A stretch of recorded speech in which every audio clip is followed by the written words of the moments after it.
And as we come to the conclusion of this lovely discussion, I'd like to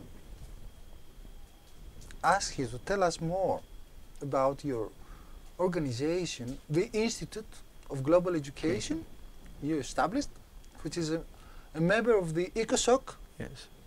And being a European country, how we can be in help of you, how we can assist your effort. Well, the Institute of Global Education came out of our own system. Actually, it was a non-profit family corporation. My children, my wife and I combined our assets, literally, and put them all into a non-profit corporation and began our early work, you know. And out of that early work, one of the things that came out of it was the founding of Radio for Peace International at the United Nations University campus in Costa Rica. And another important thing that came out of it was eventually the Department of Ecopsychology. You know, Dr. M.K.O.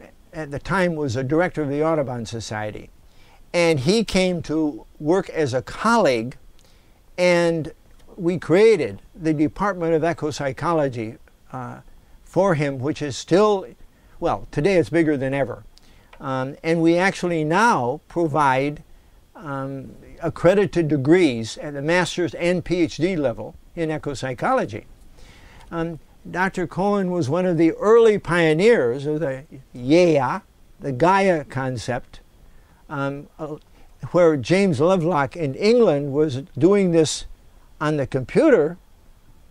You know, Michael Cohen was doing this experientially all over the U.S. 17 years earlier. 17 years earlier. Great. Now, out of that has come 5 books.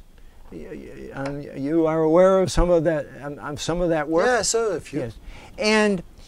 And so, and then we developed peace studies programs, both in Costa Rica. And for example, in Costa Rica, through the Institute of Global Education, we started the first radio program for mathematics in villages, and it was incredible. For example, I would hike into some of these Costa Rican villages where you'd have to hike in for a mile, and the shortwave radio would be turned on, and the program would be on, and you would see the children with a pile of stones in front of them doing their math problems, listening to the radio. What I am suggesting is we can do a lot of things without the enormous strain on the environment that we think has to be to get the work done. And then out of that also came then Mucella Global School, and then eventually, you know, my wife then passed away, and I'm left with, you know, with the work, so to speak.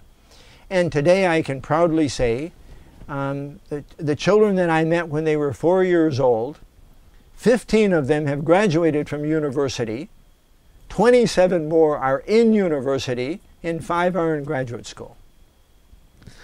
Dr. Schneider, spending some days, a few days in this country, Greece, and having a sort of experience with the people, what is your message to the Greeks or Hellenes? I love the place.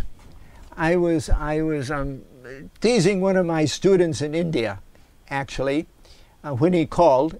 You actually had the opportunity to talk to him, and I told him, this is paradise. I love this place. I might be late coming.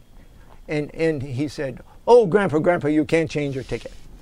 But what I have learned is the incredible amount of love that I see here, and the possibilities that I see for building new communities. I understand this is what is happening even here.